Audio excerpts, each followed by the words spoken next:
उत्तराखंड एक बहुत इम्पॉर्टेंट कानून जो है वो पास करने जा रहा है, यूनिफॉर्म सिविल कोड। इसके बारे में हम चर्चा करेंगे विमेन एंड चाइल्ड जो यहाँ की मंत्री हैं रेखा आर्या जी के साथ। मैम, ये बहुत विमेन सेंट्रिक बिल बताया जा रहा है और प्रोग्रेसिव बिल बताया जा रहा है, तो किन मापदंडों के तहत आप ऐसा कह रही हैं? देखिए आज उत्तराखंड में और ख़ासकर उत्तराखंड को कहते हैं हम लोग देवभूमि। इस देवभूमि में समाज सुधार के दिशा में एक बहुत ही बड़ी लकीर जो है वो खींचने जा रही है। और यह बड़ी लकीर जो है वो उत्तराखंड के जो नागरिक हैं, चाहे वो महिला हो चाहे वो पुरुष हो, और ख़ासकर महिलाओं को पुरुषों के बराबर समान अधिकार मिल सके, यानी कि उत्तराखंड समान नागरिक संहिता आज जो पारित होने जा रही है, मैं मानती हूँ कि इससे उत्तराखंड की जो हमारी महिलाएं हैं, खासकर जो सभी धर्मों की हैं, चाहे वो हिंदू हो, मुसलमान हो, सिख हो, ईसाई हो, जैनी हो, सभी धर्म की महिलाओं को एक समान नागरिक संहिता कानून के अंतर्गत लाया गया है, ताकि हम अपने आसपास जो एक वातावरण देख रहे हैं कि एक महिला जिसको कि बहुत ही कम उम्र में जिसका विवाह कर दिया जाता है, जिसको यदि वो 9 वर्ष की है, 8 वर्ष की है, यदि उसे पीरियड्स प्रारंभ हो गया तो हम उसे विवाह योग्य मान लेते हैं। हमें अपने आसपास होते हुए देख रहे हैं।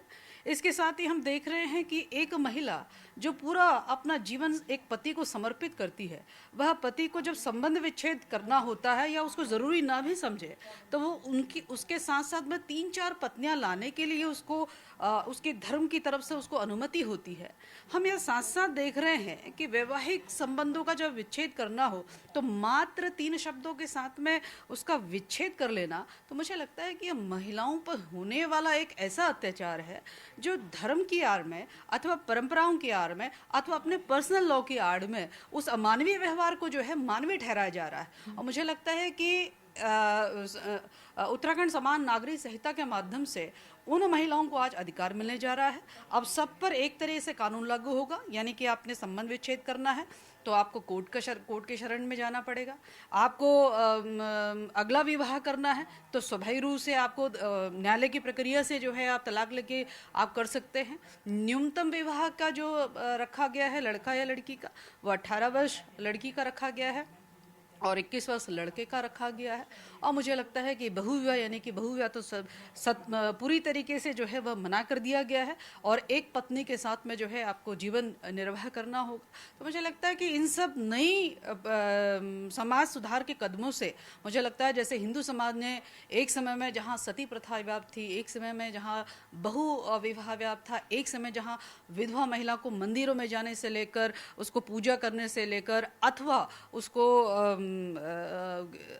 रंगीन कपड़े पहनने से लेकर दूसरी विवाह करने से लेकर कई सारी मान्यताएं थी, जो मुझे लगता है कि आईपीसी की कई कानून की धाराओं में लाते हुए उन प्रथाओं को ख़त्म किया गया और हिंदू समाज के महिलाओं को उनके अधिकारों को देते हुए उसको आगे बढ़ाने का काम हुआ। तो ठीक इसी प्रकार से मुझे लगता है कि हमारे उत्तराखंड की विभिन्न पंथों की महिलाओं में जो ये सारी चीज़ें व्याप्त थी, वो उत्तराखंड समान नागरिक संहिता में अपने अधिकारों को प्राप्त करते हुए वे और मजबूत होंगी और उत्तराखंड की जो ये देवभूमि है वो देवियों की भूमि बनेगी। मैम, लिव इन रिलेशनशिप्स को लेके बहुत सवाल उठाए जा रहे हैं।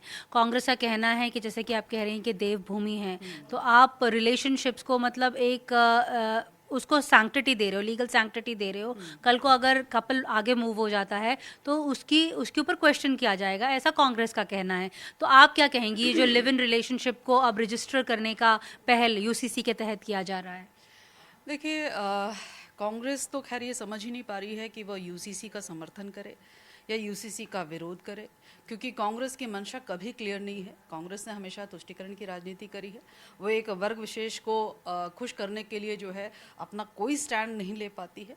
तो लिव इन रिलेशनशिप को लेकर जिस प्रकार के भाव उन्होंने व्यक्त करे हैं, हमने सदन में देखे हैं।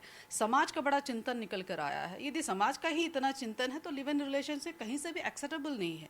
हमारे यहाँ कहीं पे भी इस प्रकार से विवाह पूर्व इस प्रकार के संबंधों को रखना या रहना किसी भी तरीके से औचित्यपूर्ण नहीं है। लेकिन चूँकि सुप्रीम कोर्ट की ओर से भी, क्योंकि जब बच्चे वयस्क हो जाते हैं तो उनकी अपनी एक स्वतंत्रता होती है, उस स्वतंत्रता को स्वीकार करते हुए यह माना गया है कि आप मात्र रजिस्ट्रेशन कराएंगे ताकि कहीं पे भी इस प्रकार का ना हो कि कोई भी व्यक्ति अपना नाम, परिचय, धर्म इत्यादि बदल कर लड़की को गुमराह करता हो, ठीक इसी प्रकार से लड़की लड़के को गुमराह करता हो। रजिस्ट्रेशन के माध्यम से ये सारी चीज़ों में क्लियरिटी आएगी। यदि कोई मान लीजिए 18 वर्ष से नीचे का बच्चा या बच्ची रह रही होगी, तो स्वाभाविक रूप से उसके पेरेंट्स के पास में यदि इस रजिस्ट्रेशन की इन्फॉर्मेशन जाती है, तो समय रहते हुए माँ बाप हो सकता है बच्चों को समझा पाए और एक समाज जो बिगड़ रहा है या खराब हो रहा है उसको ठीक कर पाएंगे। तो मुझे नहीं लगता कि रजिस्ट्रेशन से किसी भी प्रकार से जो है किसी की प्राइवेसी या किसी भी प्रकार से किसी के रहने पे किसी प्रकार की कोई पाबंदी लगाएगी। अपितु रजिस्ट्रेशन से यह किया गया है कि जब कभी भी दुर्भाग्यवश उनके चाहने या नहीं चाहने का यदि मान लीजिए बच्चा उत्पत्ति होती है, तो उस बच्चे को उस पूरा अधिकार मिलना चाहिए। वो बच्चा हमारे को सड़कों पर नहीं मिलना चाहिए, वह उसमें सुनिश्चित करने का काम किया गया है। और इसमें यह भी कहा गया है कि यदि उस रजिस्ट्रेशन से होगा कि यदि मान लीजिए उस लड़की को छोड़ा गया, यदि उस लड़की पर अत्याचार किया गया, तो वो लड़की जो है अपनी मेंटेनेंस ले सकती है। तो मुझे लगता है कि एक प्रकार से लड़कियों को अधिक से अधिक सुरक्षित और अधिकारपूर्वक बनाने का ही यह लिव इन रिलेशनशिप को रजिस्ट्रेशन कराने का ध्येय है। जैसे यंगस्टर से अगर बात करो तो वो कहते हैं कि सरकार जो है मॉरल पुलिसिंग पर उतर आई है, तो इस पर आप क्या कहेंगे? अच्छा, ये बहुत आश्चर्य होता है कि सरकार समाज में समाज सुधार के कार्य ना करे। आखिरकार समय दर समय में ऐसे बहुत सारे महान नेतृत्व हमको समाज से मिले हैं जिन्होंने समाज सुधार के काम किए। यदि हम ऐसे ही चलते होते तो आज भी सती प्रथा व्याप्त होती। हम ऐसे ही चल रहे होते कि पहले से चला आ रहा है सिस्टम, हम उसको वैसे ही पालन कर रहे होते, तो आज आप पत्रकार नहीं होती और मैं मंत्री नहीं होती। तो मुझे लगता है कि जब हमें अपने आसपास यदि कुरीतियाँ दिखती हैं, कुप्रथाएं दिखती है, तो मुझे लगता है कि समाज को सही दिशा देने के लिए उसको कानूनी अमली जामा पहनाना पड़ता है और ये बहुत आवश्यक है। मुझे लगता है जब इतने साफ मन से आप जब रह रहे हो, एक दूसरे के साथ कोई छलावा नहीं, आप स्वतंत्रता की बात करते हो, आप आधुनिकता की बात करते हो, तो उसे स्वीकार करिए और रजिस्ट्रेशन कराइए और उसको स्वीकार करिए कि भाई आप जब पर्दे में नहीं हो, आपको जो समाज से डर नहीं, आप रह रहे हो, तो फिर रजिस्ट्रेशन कराने में क्या दिक्कत।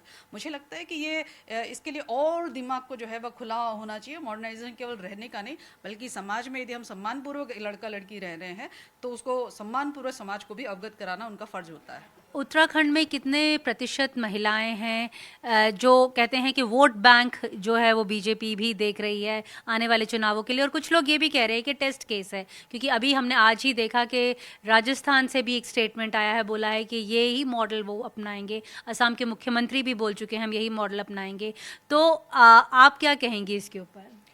देखिए, मुझे लगता है कि यदि हम लोग संविधान को मानते हैं तो संविधान में बाबा भीमराव अंबेडकर जी का ही कथन रहा है कि पूरे देश भर में भारतीय समान नागरिक संहिता लागू किया जाना चाहिए।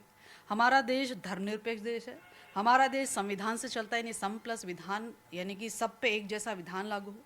जब आईपीसी सभी धर्मों पर एक जैसी लागू है, तो मुझे लगता है समान नागरिक संहिता यानी कि भारतीय समान नागरिक संहिता यानी भारत का एक नागरिक, चाहे वो महिला हो पुरुष हो, उस पर एक समान लागू होना चाहिए। तो मैं मानती हूँ कि उत्तराखंड ने वाकई नज़ीर प्रस्तुत करी है। अच्छे कार्य को यदि हर कोई उसको अपनाता है तो उसको बढ़ावा मिलता है और स्वाभाविक रूप से एक सपना जो बाबा साहब भीमराव अंबेडकर जी ने देखा, एक सपना जो श्यामा प्रसाद मुखर्जी ने देखा और भारतीय जनता पार्टी के मैनिफेस्टो में मेंशन है।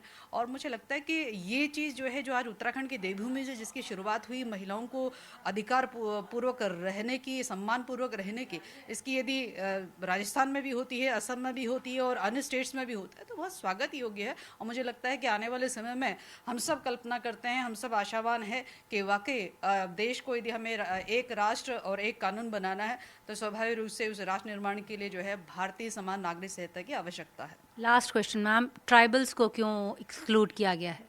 देखिए, हम लोग सभी लोग संवैधानिक प्रक्रिया से चलते हैं और उसी संवैधानिक प्रक्रिया में चूंकि यूनिफॉर्म सिविल कोड समवर्ती सूची में रहा है, इसलिए हम बनाने के लिए सक्षम हुए हैं। और जो ट्राइबल है उसके लिए भारत सरकार जिम्मेदार है, उस पर भारत सरकार निर्णय करेगी। तो किसी भी प्रकार से संवैधानिक नियमों का हम उल्लंघन ना करें, उसको देखते हुए सारी चीज़ें किए गए हैं। आप इंतज़ार करिए। मुझे लगता है कि जिस प्रकार से हमारा ट्राइबल समाज अब तक में जितना आगे बढ़ा है, आने वाले समय में और आगे बढ़ेगा और स्वाभाविक रूप से कि वो भारत का नागरिक है तो उस पर भारत के नियम और कानून लागू होंगे। Thank you so much ma'am. तो ये एक फॉरवर्ड लुकिंग कानून है जो उत्तराखंड पास कर रहा है और पहला स्टेट बनेगा जहां पर यूनिफॉर्म सिविल कोड जो है वो लागू किया जा रहा है। देहरादून से अपने कैमरा सहयोगी अश्विनी मेहरा के साथ नीता शर्मा, एनडीटीवी इंडिया के लिए।